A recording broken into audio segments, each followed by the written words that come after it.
As each day passes and we get one step closer to the start of next season, the anticipation starts to build here in Sacramento. Even those of us who are skeptical, unhappy with the direction of the Kings, we can't help but be a little bit excited for Kings basketball to return. And one of the major reasons why we are excited for next season is the rookies, Nique Clifford, Maxime Reno. We saw what they could do in Summer League. We're excited to see what they can do with the Kings main roster. So I thought, you know what, let's revisit the draft.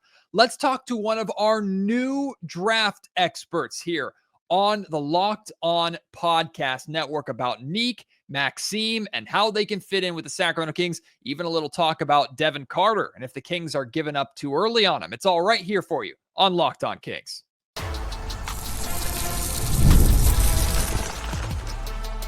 You are Locked On Kings, your daily Sacramento Kings podcast, part of the Locked On Podcast Network, your team every day.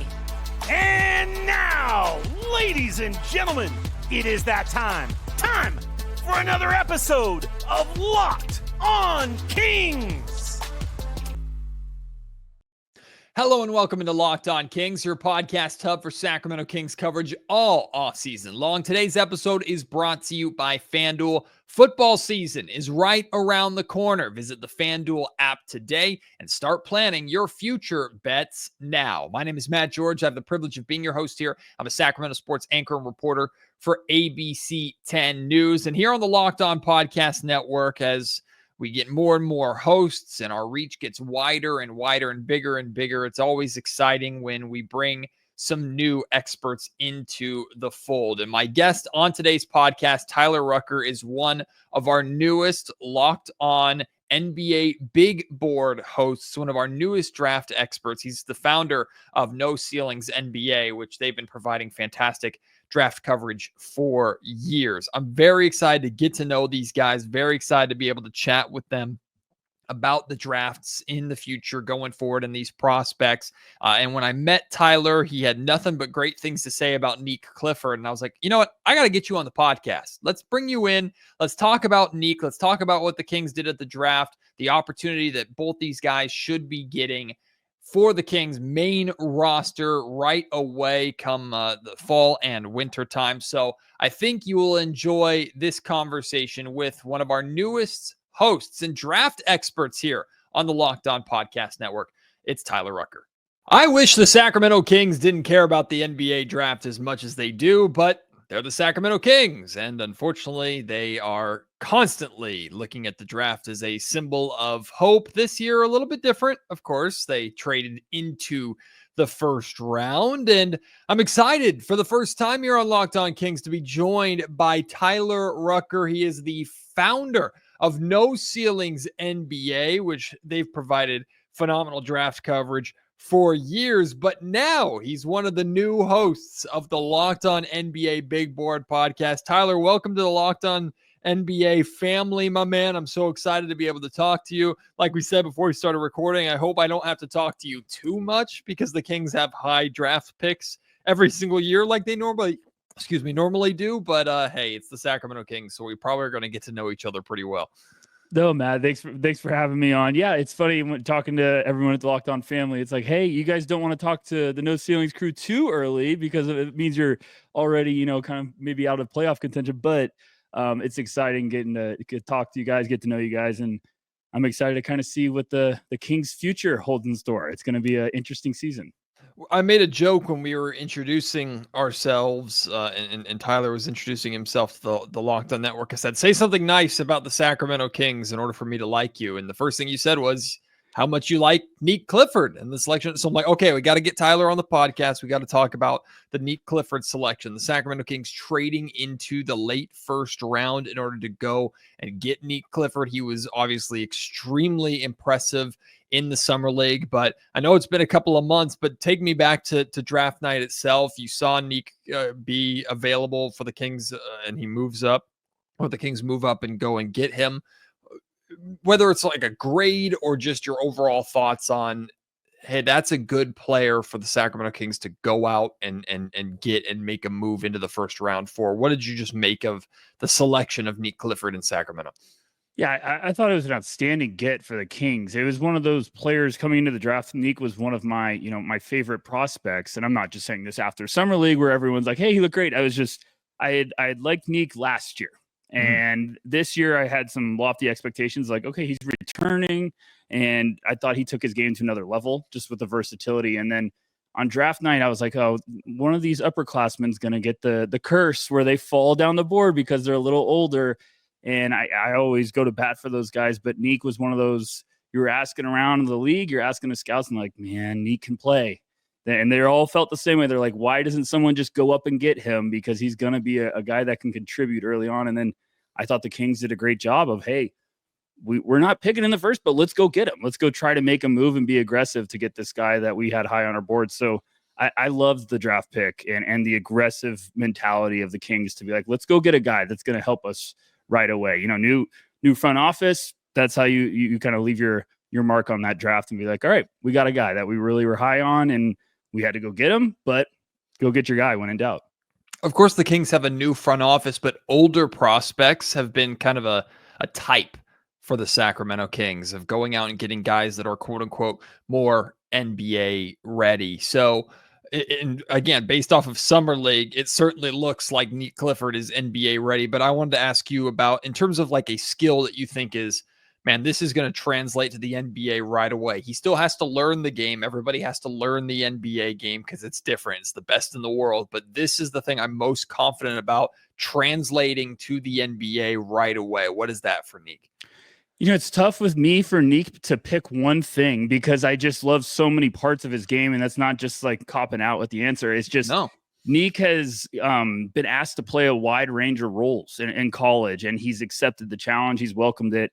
I think people were really impressed with his offensive versatility his senior year. But if you go back to his junior, his defense was really, he put his hat on. He could guard multiple positions. He's got the size and kind of that off-ball awareness. He's a really smart player on both sides of the ball. So I think early on, you're going to lean on the versatility. And Nique doesn't have to be the guy.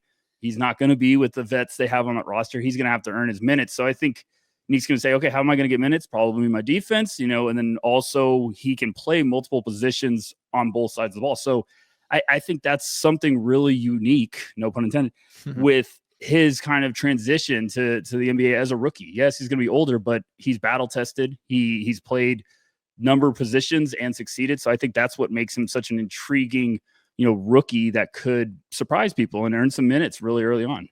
And there's a belief in the Kings organization that Nique could be an answer at the backup point guard position. They came into this offseason not having a point guard, period. They've gone out and gotten Dennis Schroeder since the NBA draft. So they have their starting point guard, at least short term. But I know for a fact there is a belief internally that, hey, Nique is someone that we can take a look at to hold down those backup point guard minutes.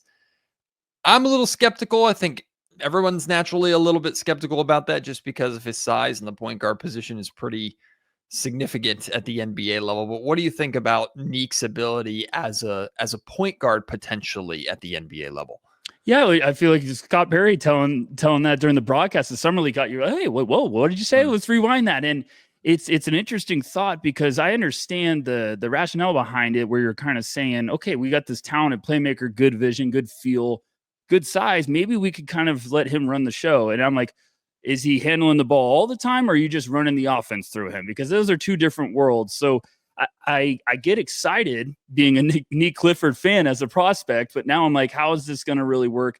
I think it's just one of those interesting wrinkles where, hey, maybe you're saying on paper, he's the point guard in this offense, but we're really running it through multiple guys, multiple ball handlers. And he's a smart player with vision, good feel, knows how to set up, defenders to create openings for teammates. So I think that's why they're probably just saying we need to get the ball in his hands, let him create for not only himself and other guys. It's just the basketball IQ, the awareness, the anticipation from Nique on both sides of the ball. I think that's why they're thinking, hey, maybe we're running the offense through him as a backup. This is more or less of an NBA draft question, more of a Sacramento Kings question. I don't know how closely you follow the Kings from your national draft perspective, but they're in this kind of limbo position where they're loaded with veterans and talent and big contracts, but the team doesn't feel very cohesive. And they're in this position where they're kind of on a teeter-totter of, do we go kind of the younger rebuild route? Do we go for playoffs with DeMar DeRozan, Zach LaVine, and Domantas Sabonis still on this roster? It seems like all signs point to they're still pushing to be the best team possible, which maybe Nique Clifford makes a lot of sense for that as an older rookie. But I'm of the opinion, Tyler, I'm like, I get you're trying to win as many games as possible right now, but I think Nique Clifford should be a guy that's in your rotation getting consistent minutes right away. It doesn't have to be 20, 25 minutes a game. It should be 12 to 15 right out the gate if you want to. But I think Nique Clifford is more than capable of handling that responsibility right away while cutting his teeth and being allowed to make the mistakes that every rookie needs to make. Do you think that's a fair assessment of, hey, Nique Clifford's ready, just throw him out there and let him learn on the fly? Yeah, I completely agree with you, man. And I know that's kind of me just hyping up, a rookie, a draft prospect. No, it's just this is one guy I felt the best about this whole year. Watching his game, watching the way he impacts, it's not just with the offensive production, it's just how he's a winning player. And I think this is the type of guy the Kings need. You need this guy that's positionless with his impact. He can help out in so many ways without scoring the basketball. You want these guys to be on the floor because they're the guys that in the game and they're always making winning plays and they're showing up even beyond the box score. So I know the Kings are trying to be like, hey, we could still make a run at the West. We could still I understand that, but you have a talented player that you need to find a way to get on the court. So I think it's going to be really interesting with this team early on. I understand they're trying to kind of make this little run to kind of convince themselves like, maybe last year was just a fluke, but it's like, well, you have a really special piece in Nique Clifford. And I know he's a rookie. That's some big expectations, but I'm not saying, hey, play him 35 minutes right out of the gate. I'm just saying you need to have him on the court early on. So I think they got to lean on him and find some minutes for him. Like I said at the top of the show, today's episode of the Locked On Kings podcast is brought to you by FanDuel. Mark your calendars because August 26th is officially FanDuel Futures Day. It's a brand new holiday for football fans who live for bold predictions and preseason hunches. For just 24 hours, FanDuel is giving you deals on NFL season predictions. So whether you're calling your MVP, eyeing a long shot division winner, or ready to crown your Super Bowl champion before week 1 even kicks off, this is your moment. If you think Josh Allen is going to repeat his MVP or Lamar Jackson is going to get that MVP that he and many thought he deserved last year, make that pick right away. Call that shot, make that future bet, or of course you can parlay your division winner dark horses. Visit the FanDuel app today and start planning your future bets now because Futures Day is one day and one day only. Again, August 26th on FanDuel. Play your game. Boy, the second round is interesting, isn't it? It's turned more into players and agents almost negotiating where they go. It's like a soft free agency in that sense. And we learned very quickly that Maxim Reno out of Stanford wanted and influenced his way to go to Sacramento. That's why he, quote unquote, fell as far as he did for the Kings and their actual only true draft pick of this year's draft. They go out and bring him in. The excitement for Maxim Reno here in Sacramento is pretty significant. And he had a pretty impressive start to Summer League, got a little bit banged up towards the end, struggled a little bit more, but his first game, especially in that first half, was like, whoa, you see the offensive potential of this 7'2" center, 7'1", 7'2" in shoes that has this jump shot and this touch on the outside that the Sacramento Kings have been looking for a while to potentially partner with Domantas Sabonis. What do you make of Maxim Raynaud, his game, and him being a target for the Kings and him choosing Sacramento as a place to potentially blossom his NBA career? That second round is always becoming fun now because you're like, how is this guy still on the board? And then you realize it's kind of a little behind the scenes work, but Kings fans should be elated about the draft haul they just got because you get Raynaud as the kicker on top of Nique Clifford.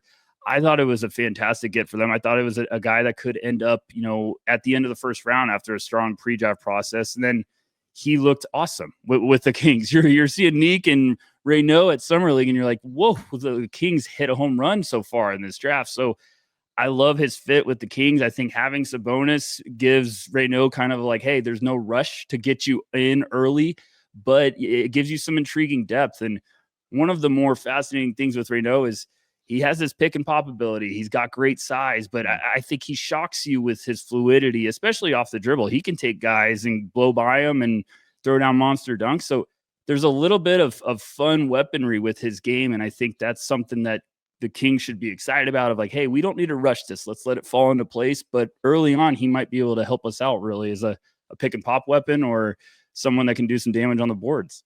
Yeah, when looking at his numbers at Stanford, I mean, he was the number one guy, and the volume of which that man shot the basketball was incredible for a 7'1" center. I mean, he was the dude that's going to have the ball in his hands. And I loved that fearlessness that we saw in Summer League. It's like, I'm going to let it fly. I'm not afraid to let it fly. And that's exactly what you want to see out of him. I will admit, Tyler, I was a little concerned on the defensive end of the floor. I know in the draft process, we heard about his lateral quickness and vertical quickness is something that was going to be concerning. I actually thought he moved his feet pretty well as a center, as a big man for 7'1" in Summer League. The problem is the physicality aspect. And I mean, if you're a 7'1" guy, even if you're someone who's going to space the floor, that's great on offense, but on defense, you're going to be targeted at the NBA level. Of course, we're talking about someone that, I mean, he's thin. He's now in a NBA system where he's got the greatest trainers, the greatest nutritionists, the weight room. He's going to be just fine in terms of that sense. So I'm not necessarily concerned, but in terms of immediate impact, I wonder how much the defensive end of the floor is going to keep him from being able to be what he is on the offensive end or getting the looks at the NBA level right away. I completely agree. I think that, first Summer League game, everyone's like, how is this guy not a lottery pick? And then you start to see while on, they're like, okay, we got some questions defensively. Mm-hmm. The defense is what's going to prevent Maxime from kind of reaching that. Okay, we can start getting excited about him as a maybe long-term starter. I think you just got to work on that, get his conditioning, his strength up. Like you said, I'm not worried about that at all, but defensively, there's some good shot blocking stuff. He battles, but taking that jump from college to now the NBA level, it's like the bigs have a lot more size. They're more matched with you. I think it's just going to take some time for him, but offensively, you get excited and you're hoping that the defense can kind of match up and get caught up with his offensive trajectory so that you can be like, hey, we might have a two-way big here that gives us some nice potential. I don't think he's ever going to be a lockdown defender as a big man, but you just want him to be respectable because the offense really is so unique. And I think he'll get there. It's just, hey, you don't want to rush it with bigs. They all take time. They all click at a certain different spot. So I think with Maxime, you're just being patient, and they got a great piece potentially in the second round that could be around for a long time. I was talking to Maxime's coaching staff at Stanford, and they were actually telling me, like, we told Maxime not to go for block shots because they didn't want him to get into foul trouble because he was so important on the offensive end. And the Kings have been desperate for rim protection, Tyler, for a while. It's just not a part of Domantas Sabonis's game necessarily. So the rim protection aspect, I mean, he's 7'1". He's got the wingspan. So naturally you think, okay, he should block shots, but being able to and actually doing it are two different things. Do you think he has the potential to be a consistent enough level of a shot blocker? The archetype that I have in my brain is like a Brook Lopez type player where he spaces the floor on offense and then protects the rim on defense. Does he, or even Miles Turner, if you want to use that, does he have that potential as a shot blocker, you think? Yeah, I like the Brook Lopez shout out there. I think that's a good trajectory potentially for Maxime. I don't know if he's going to be, pulling up like Brook Lopez from that far beyond the arc, but sure. I think defensively he definitely has that potential to offer a little bit more rim protection than say Sabonis. Maxime has those games at Stanford where you're looking at the rim protecting, you're like, oh, there's something here. Like, where did this come from? So even makes more sense where Stanford had to kind of be like, don't get in foul trouble. We have to have you on the court. So I think there's good tools there when it comes to the rim protection, the shot blocking, the instincts. It's just that in-between game where I agree with you. Like, I think the feet looked a little bit better at Summer League than I was expecting. It's just like, okay, now how can that translate to the NBA? So that in-between game where like guards are going to bring him out, can he survive on an island by himself? But shot blocking wise, absolutely. I think there's some good things to get excited about moving forward. He's another guy that I'm more confident in Nique's ability to make an impact right away than I am Maxime's. But looking at the depth of this Kings roster, I mean, it's Drew Eubanks right now that you're kind of looking at as the backup center. And not to be disrespectful to Drew Eubanks by any means, but I mean, we know what Drew is, and we don't know what Maxim Reno is. So I don't know if you feel me with this, Tyler, too, but I'm like, just put Maxim Reno out there for the 12 minutes a game that Domantas Sabonis isn't on the floor. If you get killed defensively, if it's so bad defensively, you have to go away from it right away. So be it. But give the young man a shot here. And is he really going to be the difference? Is Drew Eubanks going to be the difference between the Kings winning and losing basketball games? I don't think so. I mean, throw him out there, trial by fire. I think, again, as an older rookie, he's capable of handling it. Doesn't mean it's going to be successful minutes and you're going to win those minutes every time, but this is what you want these guys to get, is NBA experience and learn while also being somewhat successful. And I think the Kings give him that opportunity. I completely agree. I mean, this is not your typical rookie. Like you're pointing out, is these are both rookies that are older, spent more time in college, and they're going to be ready to go. So we're talking about bench minutes here. We're not saying like, hey, start them. We're saying, hey, play him a little bit each night, get some confidence going. I think Raynaud could be a great backup big to start out at and build some confidence. And then who knows where the Kings are after the All-Star break, but that's maybe the time you start being like, we're playing him heavy minutes. We're going to get him ready now and see what we got. So I think early on, this Kings team just needs guys that can contribute off the bench, be consistent. They have two guys that could really, really shock some people and help out early. So I would give them minutes for sure. Before I let you go, I want to ask about the past, and I also want to ask about the future. And the past is going back to last year's draft and the Sacramento Kings selection of Devin Carter. And this is a young man that, if I'm being honest with you, it feels like emotionally or mentally, the city of Sacramento, the fan base, the organization has already started to move on from it. I think it has been made perfectly clear he was not the right selection for the Sacramento Kings at the time. None of which is his fault. All of which is the fault of the past the front office and the general manager, Monty McNair, who is no longer here. Devin drafted, then immediately put behind the 8 ball because of the surgery that he has to have on his shoulder. And as a point guard / ball handling guard, that immediately puts you behind the 8 ball. Devin's still here. The Kings have been eagerly looking to move on from him this offseason, have not really found a suitor or somebody willing to do that for the right price. Are the Kings just giving up on Devin Carter too quickly? Is there still something there that's worthy of the lottery selection that can re-excite this organization about his game? You know, I get both sides. Personally, my first reaction would be yes. I think they're giving up a little too fast, and it's more because of the learning curve that comes with young point guards going to the NBA level. Now, the toughest thing is missing that first summer league. I always say, like, I think that's so underrated, and it's not because, hey, you have to have summer league reps to be successful. I just think the guards, after the long media circus of getting ready for the draft, I think you just need the time to get the reps and just get the rust off. So you've seen, even going back to Cade Cunningham, he missed some time, missed that summer league. We've seen it. Scoot Henderson played 1/2 of summer league.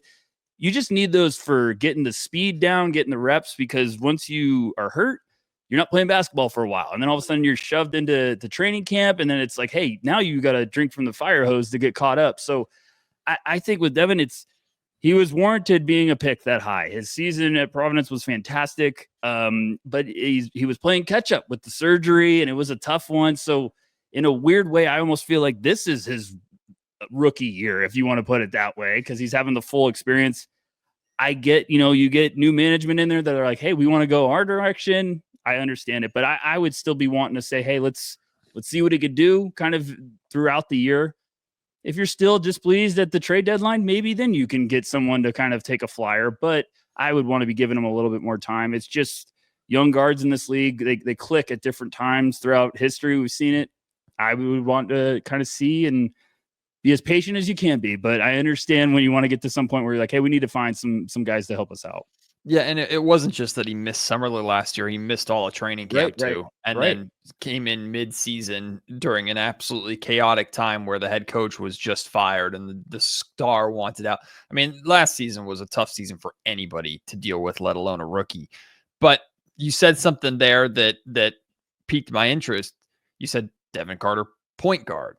I don't think the Kings feel that Devin Carter is a point guard. In fact, Devin Carter himself has admitted he's never really played the point guard position. Now he's trying to learn it at the NBA level. And the reason why this is such a talking point is on this roster, the point guard spot is the only opportunity Devin Carter really has to play because he's behind not just DeMar DeRozan and Zach LaVine, who one of the two of them is already playing out of position at the 3. You've got Malik Monk and you've got Keon Ellis that are in front of him as well. So if Devin Carter wants to actually play and be impactful on this team consistently, it's as a point guard. And he got that opportunity at the Summer League level this year. And I don't think he changed too many minds. Let's put it that way. Yeah, it's one of those things too. When you're a young player, it's like, okay, you also got to be humble enough to be like, this is what the team needs. I better figure it out this way because you're not going to play ahead of those guys. They're established players at this organization. So you got to figure out like, hey, what do they need? And I got to go this route. I understand Devin's like, hey, I'm still learning point guard. It's like, well, this team needs it. That's your clearest way to get minutes. So, I understand that also the league's kind of going to a point of like, hey, you have multiple guards that can kind of do things, or one guy might play off ball and then run the show the next possession. I think with Devin, he's just got to find a way to consistently get on the court. I think at Summer League, you see the flashes of why he was an exciting prospect, but you're like, I needed some more. I need some more consistency. So it's one of those players that, like you said before, like last year was a really brutal year for him to just be like, hey, get caught up with everything. And also we have new coaches going on and a lot of drama. I think now it's like, hey, let's see what you got early on. But I understand the Kings are like, okay, now we're on high alert now to see like, hey, maybe we just need to, instead of doubling down, we need to kind of look on to see if we can go a different direction. But I'd want to see what he can kind of bring to the table this year with being kind of patient enough to say, okay, if it doesn't work, it doesn't work. But at least this year we're giving it a real shot here to see if we can see any, growth. And Devin screams like that kind of prospect or the Sacramento Kings let go. And then he goes to a system that's got an established culture and kind of a foundation underneath them. And then he turns into something serviceable at the NBA level. And I mean, we're kind of dealing with that right now a little bit with Davion Mitchell now ending up with the Miami Heat in Heat culture, and Davion Mitchell looking really, really good for the Miami Heat now. And he's kind of found a home there. So with the idea of that, whether it's here in Sacramento or on one of the other 29 NBA teams, what is it about, if we were to project 3 years from now, Devin Carter is a steady, everyday rotational NBA player? It's because of what? Whether it's the skill set or like what, it's like a fill in the blank question. What is it you think with Devin Carter's game or who he is as a player that makes him an NBA caliber rotational everyday player? I think as a prospect, there was some real fun defensive stuff that I just always think the defense for young guards is really tough to kind of adjust sometimes, because you're one in your head, you're like, I got to figure out the offense and the speed. And then all of a sudden you're like, I also need to figure out the speed on the defensive side of the ball. Sure. So I feel like once things slow down and maybe he builds some confidence, I could see it being like, hey, we're going to lean on the defense because he's got some good length. But I think offensively, it's just, you got to get the shot down consistently. There's some exciting tools, but is this one of those undersized combo guards that we're saying, hey, he could play the 2 because of the wingspan, or is Devin going to have to be, hey, I have to be a point guard to make it in this league? We'll find out. But, we see these guys all the time. It's just sometimes they're second team guys. We're like, hey, the first team didn't work out. They got to go somewhere else to find their fitting and get a new shot. And maybe that's all he needs. But I'm still rooting for Devin because I think him with the Kings would be a great fit. And I like the pick at the time. It's just, how's it going to work out now? Well, where the Locked On Podcast Network and the listeners are really going to get to know you and your crew is when we start building up to the 2026 NBA draft. It's still very early, but like we laid out earlier, the Sacramento Kings have zero interest in any sort of tank rebuild type season. They may end up having a lottery pick just because they're not very good, but they're certainly not trying to get there the way the Utah Jazz were trying to get there last season. How'd that work out for them? But early projections to the 2026 draft class, if the Sacramento Kings were to, let's say, soft rebuild and they're starting it with a lottery pick in that draft class, I guess what is your early assessment of that class as a whole, and the Kings, who are kind of searching for their new core foundational young star? What's the potential of finding that in the lottery? I won't even say the top 3 picks, because I doubt the Kings will end up there unless they get lucky in the lottery. But just that draft class in general and the lottery projections of, hey, this is an opportunity for the Kings to accelerate their rebuild or accelerate their timeline by finding a foundational star in that class. Yeah, I think the top is going to be worth the hype this year. There's a 3-headed monster with this upcoming class, and then there's another one in Michael Brown, who's a point guard who, hey, maybe the Knicks or the Kings, excuse me, I'm all over the place now these days. Maybe the Kings are wanting to get a point guard. Michael Brown might be number 4. After that, you get to a little bit of uncertainty right now, just because there's really talented players, and you're trying to figure out who's a one and done, or who's going to be the sophomore breakout guys, because there's some really fun talent in this class that gets even to the late lottery. I think teams and scouts right now are just how quickly are they going to be ready to roll when it comes to college and being a potential one and done? But there's a little bit of versatility when it comes to talent all over the place. If you need guards, you need some bigs. There's some really fun wings. It's a fun class. And then there's some really fun returners that I think scouts are excited about, of hey, there's some sophomore, junior guys that could climb up into that top 10. So I think for the Kings, I don't think they're going to be a team that's going towards hey, we're full on tank after a month. We're just going to go try to get a top 3 pick. But I do think they're going to get to a spot where hey, we're going to get another piece. This is a nice talent to get. The 26 class is going to be really, really good. I think it's going to be a fun year for a lot of fans. What was your reaction on draft lottery night when you saw the Mavericks win the lottery and end up winning the Cooper Flag sweepstakes after everything they went through with Luka Doncic?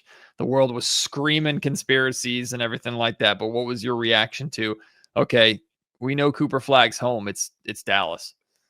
I think the moment when the Mavericks were supposed to be turned over with their card and it wasn't them, I just let out come on, you got to be kidding me. They're doing this to us. I was there's no way this is going to happen. And then when it happened, I was oh, he's going to be the number 1 pick. He's going to be to Dallas, isn't he? So I had my conspiracy hat on for about 48 hours. And then I was this is why the lottery's fun, because it's just we were all expecting him to go to one of these 3 teams, and he goes to the team that we're oh, there's no way that's going to happen. So, hey, is it rigged? I don't know, but it was hilarious, and he's going to be fun to watch this year. So that's why we love the sport, the chaos. Kings fans were double sick to their stomachs too, because then the San Antonio Spurs moved up as well, and we're thinking, oh God, you just traded De'Aaron Fox to San Antonio. Now here they are. Are they going to get Cooper Flag too and just be this Uber dynasty all of a sudden? Nope.